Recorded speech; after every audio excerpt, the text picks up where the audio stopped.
एक बड़े से जंगल में एक छोटा सा आदिवासियों का खेड़ा था। वो आदिवासी लोग सभ्य समाज और आधुनिक दुनिया से दूर बहुत खुशी से जीते थे। उनके पास फोन, टीवी जैसे उपकरण नहीं होने के कारण उन्हें उनकी लत नहीं थी। वहीं खेती बाड़ी करते हुए जो मिला उन्हें खाकर खुशी से जीते थे। उस खेड़े में चकमा नाम का एक बच्चा उसके माता पिता के साथ एक छोटे से खेत में खेती बाड़ी करते हुए रहता था। एक बार वो लोग जब घर जाने लगे थे, तभी एक जगह पर थोड़े लोगों को गांजा उगाते हुए देखते हैं।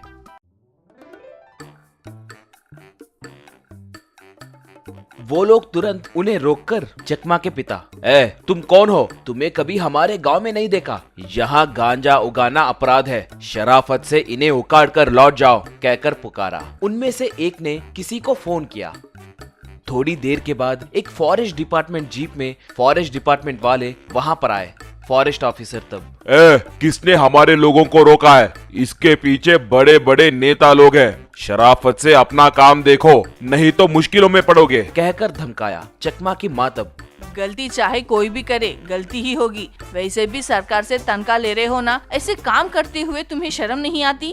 कहकर गुस्से से बोली। बस पुलिस वालों को बहुत गुस्सा आया। पति पत्नी को बहुत मारकर उन्हें जीप में चढ़ाकर चले गए। उनका बेटा चकमा रोने लगा। खेड़े को जाकर अपने लोगों से सब बताया। वो सब फॉरेस्ट डिपार्टमेंट का नाम सुनते ही मारे डर के भाग गए। चकमा घर आ गया। अब उसे क्या करना है कुछ समझ नहीं आ रहा था। वो तुरंत एक बैग में कपड़े रखकर शहर को निकला। ऐसे वो हाईवे के रास्ते से दिन रात पैदल चलते ही जा रहा था। पैदल चलते चलते धूप और भूख के कारण सर चकराकर नीचे गिर गया। वहां ढाबा चलाने वाले बूढ़े दंपत्ति उसे देखकर तुरंत आकर उसे उठाकर ढाबे में सुलाए। बाद में पानी पिलाकर उसे भोजन खिलाए। चकमा पूरी तरह से होश में आकर उन्हें नमस्कार किया। दादाजी तब, क्या हुआ बेटा? कहकर पूछा तो उसने जो बीता वो सब उन्हें बताया। दादी माँ तब, अरे रे, कितना अन्याय है। तुम्हें उतने आसानी से न्याय नहीं मिलेगा। कोई कलेक्टर या जज के अलावा कोई तुम्हें न्याय नहीं दिला सकते हैं, मगर उन्हें मिलना आसान बात नहीं है, बोली। ऐसे चकमा वहीं रहकर उनके ढाबे के कामों में उनकी मदद करने लगा। एक बार उनके ढाबे के सामने एक एम्बेसडर कार अचानक से रुक गई। उसके अंदर से ड्राइवर घबराते हुए उतरकर बॉनेट उठाकर उसकी मरम्मत करने के लिए बहुत कोशिश करने लगा था। पीछे से एक ऑफिसर उतरकर, ये क्या भाई, देरी हो रही है, क्या हुआ, जल्दी देखो, कहकर उस पे चिढ़ रहा था। इतने में एक बड़ा आदमी कार से उतरकर, क्या भाई, क्या हुआ? पहले ही मुझे शुगर है, वक्त पे नहीं खाया तो मेरा सर चकराएगा। वाह, मुझे बहुत भूख लग रही है, उस ढाबे में कुछ मिले तो खा कर आऊंगा, कहकर ढाबे के पास जाने लगा। दादाजी से वो आदमी, देखिए मुझे बहुत भूख लग रही है, लगता है सर चकराकर नीचे गिर जाऊंगा, जो भी है वो दीजिए, मुझे बहुत भूख लगी है, कहकर पूछा। दादा तब, अरे रे साहब, थोड़ी देर पहले ही सारे आइटम्स खत्म हो गए साहब, तेल भी खत्म हो गया है, अरे अब क्या करूं, कहकर घबराने लगा। तब चकमा, साहब मुझे थोड़ा वक्त दीजिए, मैं आपके भूख को मिटाऊंगा, कहा तो वो आदमी मान गया। चकमा मटन के टुकड़े और मसालों को एक बांस के अंदर रखकर उसे अच्छे से ढककर अंगारों पे चढ़ाया। वो अंगारों पे अच्छे से भुना। चकमा उसे लाकर उस बड़े आदमी के सामने रखे प्लेट में डाला। बस उसके अंदर से गर्मा गर्म मटन बिरयानी बाहर आई।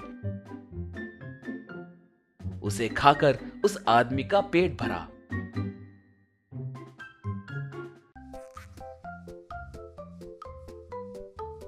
वो, वाह कितना अच्छे से बनाए, तुमने ये कहाँ से सीखा, कहा। चकमा तब, सर मैं जंगल में पला बड़ा हूँ सर, वहाँ पर हम सब ऐसे ही खाते हैं, कहा। वो आदमी, क्या तुम जंगल में पले हो, तो यहाँ किस काम पे आए, पूछा। तब चकमा जो बीता वो सब उस आदमी को बताकर रोते हुए, सर मेरे माता पिता को बचाइए सर, देखने में आप बड़े आदमी लग रहे हो, मुझे जज जी के पास या किसी कलेक्टर के पास ले जाइए, मैं आपके पैर पड़ूंगा, कहा वो आदमी हंसकर चकमा के कंधे पे थपथपाते हुए। उसकी कोई जरूरत नहीं है, मैं ही जज हूँ बेटा। कल कोर्ट को आओ, तुम्हारे केस को मैं देखता हूँ। कहा। अगले दिन चकमा उन बूढ़े लोगों के साथ कोर्ट को गया। वहां पर जज चकमा के बातों को रिकॉर्ड किया। बाद में फॉरेस्ट ऑफिसर्स और पुलिस वालों को बुलाकर इंक्वायरी का आदेश दिया। अगले दिन पुलिस वाले चकमा के माता पिता को कोर्ट ले आए। जज तब, कानून को अपना रिश्तेदार समझ रहे हो क्या? तुम्हारे अवैध कामों के आड़े आया है कहकर इन मासूम गिरजनों पे गलत केस डालकर इन्हें सताओगे? तुरंत इन दोनों को रिहा करके इस केस से जुड़े सारे लोगों को सजा देने के लिए कोर्ट आदेश देता है। कहकर फैसला सुनाया। ये देखकर चकमा का परिवार उन्हें नमस्कार किया। ढाबा के पास दादाजी चकमा के माता पिता से, मेरा ढाबा घाटे में चलने के कारण मैं बहुत परेशान था। तुम्हारे बेटे का बनाया बैम्बू मटन बिरयानी मुझे बहुत पसंद आया। अब से मैं वही बनाकर बेचूंगा। बहुत धन्यवाद। कहकर नमस्कार किया। उस दिन से वो बूढ़े दंपति अपने ढाबे में बैम्बू मटन बिरयानी बनाकर अच्छे से पैसे कमाने लगे।